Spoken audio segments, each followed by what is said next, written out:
नमस्कार। जम्मू कश्मीर में आज कुछ हाइब्रिड आतंकवादी पकड़े गए। यह हाइब्रिड आतंकवादी यानी कि हाइब्रिड टेररिस्ट ये होते क्या हैं और ये कैसे काम करते हैं और ये कितने खतरनाक हैं जम्मू कश्मीर के लिए, वहां की यूथ के लिए और वहां के लोगों के लिए, ये मैं आपको बताऊंगा।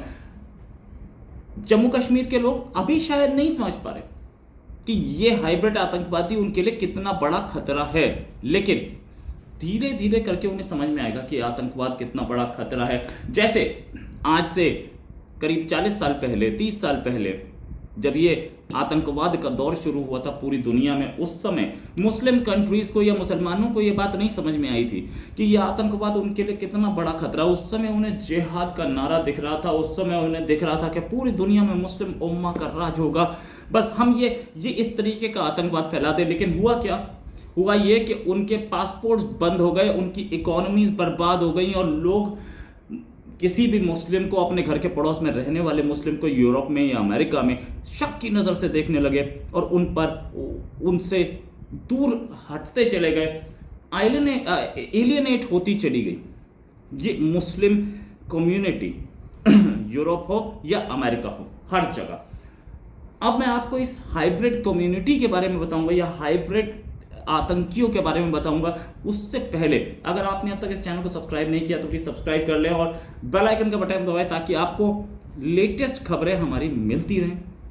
इसके बाद मैं आता हूं उसी हाइब्रिड आतंक पे। हाइब्रिड आतंक होता क्या है? आज ही आईजी विजय कुमार ने प्रेस कॉन्फ्रेंस की और प्रेस कॉन्फ्रेंस में बताया कि उन्होंने हाइब्रिड आतंकी पकड़े हैं और उनके पास से असला बारूद निकला है, 15 पिस्टल निकली हैं, 30 मैगजीन निकली हैं, 300 राउंड निकले हैं गोलियों के। और ये आतंकी जो थे ये रेजिस्टेंस फ्रंट के हैं, जो कि लश्कर तैयबा की ऑफशूट है।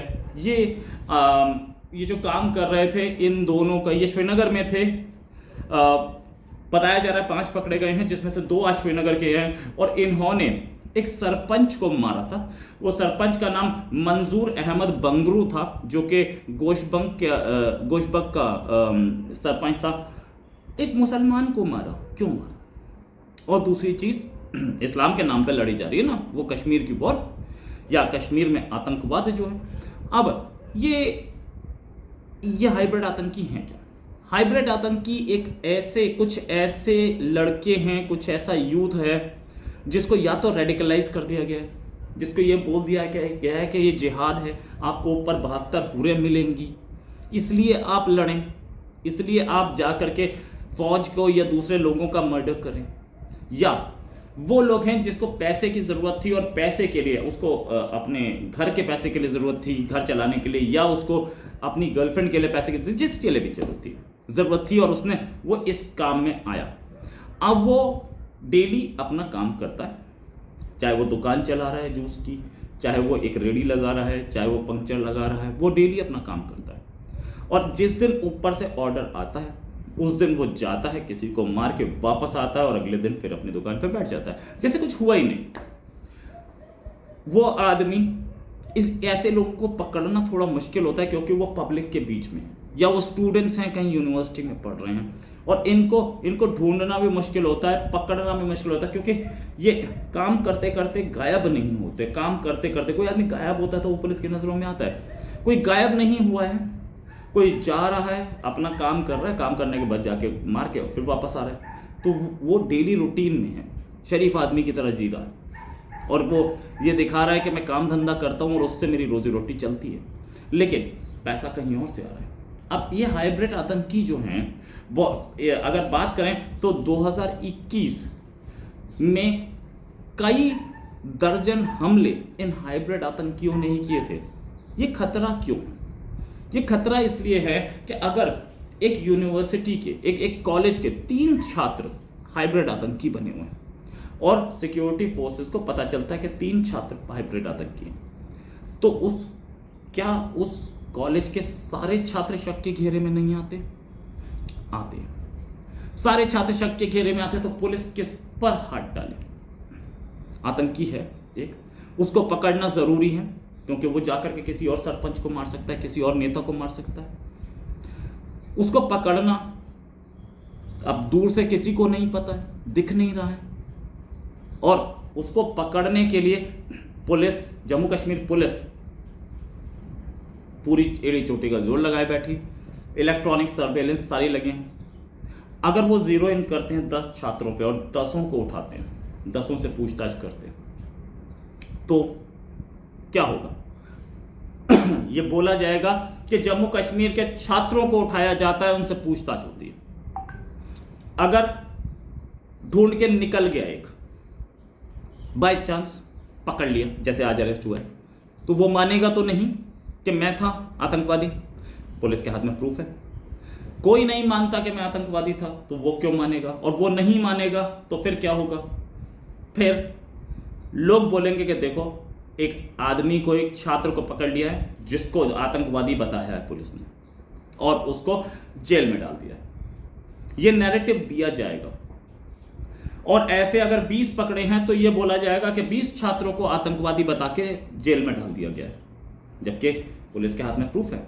पुलिस को उसके पास से असला बारूद मिला है। असला बारूद मिला है, इस पर भी पाकिस्तान बोल देगा कि ये तो इंडिया ने रखा था। इससे बाकी कुछ छात्र भी, जो कि इनसे, जिनको खुद नहीं पता है कि ये सामने वाला कौन है, वो इसके साथ घूमता फिरता है, वो भी शक के नज़र में आता है, उसे भी पुलिस पकड़ सकती है, उसका भी करियर खतरे में आता है। आज तो ठीक है, 2 साल बाद क्या होगा? एक छात्र यूनिवर्सिटी का दूसरे छात्र पे भरोसा नहीं कर पाएगा, और सारे छात्र कहीं ना कहीं एक दूसरे पे शक की नज़र से देखेंगे। सारे लोग एक दूसरे को शक की नज़र से देखेंगे। पड़ोसी को शक की नज़र से देखेगा, कहीं ये आतंकवादी तो नहीं। ये चीज़ घुस रही है।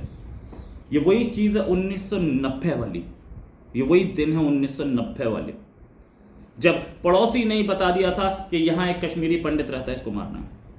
ये वही दिन आ रहे हैं, ये वही हो रहा है, ये वही किया जा रहा है। और इसको टैकल करने का तरीका, पड़ोसी नज़र रखें अपने ही लोगों पे और बताएं कि भाई ये आतंकी इससे बच गए, ये हमारे कश्मीर में गड़बड़ कर रहा है। क्योंकि ऊपर से हुक्म तो किसी के लिए भी आ सकता है ना, इस पड़ोसी के लिए हो सकता है आज, तो इसका भी मर्डर हो सकता है ना। तो ये देखने वाली बात है, ये हाइब्रिड आतंकी पूरे कश्मीरी कम्युनिटी पे शक की नज़र डाल रहे हैं, पूरे कश्मीरी स्टूडेंट्स पर शक की नज़र डाल रहे हैं। पुलिस को ये नहीं पता है कि कौन सा है इन 200 स्टूडेंट्स में से, तो सारी कॉलेज पर नज़र होगी पुलिस की, और पुलिस किसी से भी पूछताछ करेगी, क्योंकि पुलिस को वो आतंकी पकड़ना है, क्योंकि ये पुलिस को भी मार रहे हैं, और पुलिस के जो लोग हैं उनको, उनके रिश्तेदारों को, उनके घर वालों को भी मार रहे हैं। ऐसे ही पुलिस इन पे इन्वेस्टिगेशन करेगी। वैसे भी अब तक होता क्या आया था? अब तक होता ये आया था कि एक छात्र या एक आदमी जो कि पत्थरबाजी कर रहा था, और पत्थरबाजी करते करते अपने ही लोगों के पत्थर से घायल हो गया, तो वो जाकर के हॉस्पिटल में बोलता था कि मैं तो अपनी माँ की दवाई लेने जा रहा था और मेरे को तो ये पुलिस ने मार दिया। या पत्थरबाजी करते करते पुलिस के आंसू गैस का शेल उसको लगा, जो कि लगना नहीं चाहिए, मैं मानता हूँ, लेकिन पुलिस ने आंसू गैस शेल वाला उसके सिर पे लगा या उसके कंधे पे लगा, चोट लग गई, तो वो हॉस्पिटल जाके यही बोलता है कि मेरी माँ बीमार है, मैं तो दवाई लेने जा रहा था, देखा वहाँ पे पत्थरबाजी हो रही थी, मेरे ऊपर आके शेल लग गया। ये भी एक चीज़ थी। तो ऐसी ही चीज़ें और बढ़ेंगी, और यह हाइब्रिड आतंकवाद बनाएगा पूरे कश्मीर में अशांति का माहौल, और लोगों के लिए दिक्कत पैदा होती जाएगी। इसलिए इसका सिर्फ एक इलाज है कि कश्मीर के लोगों को इसको अच्छी तरह से समझना पड़ेगा कि आपके अड़ोस पड़ोस में जितने लोग हैं उनमें से कोई भी हाइब्रिड आतंकवादी हो सकता है। आप हर चीज़ की रिपोर्ट पुलिस को ज़रूर बताएं कि जिस आदमी का देखिए इस पर मुझे शक लग रहा है, और उसके घर में तो मटेरियल मिले गए, और उसके घर में तो हथियार मिले गए, तो पुलिस तो केस बना लेगी। इससे आप बच जाएंगे। इसी के साथ एक और खबर के साथ फिर हाजिर होंगे। नमस्कार, जय हिंद।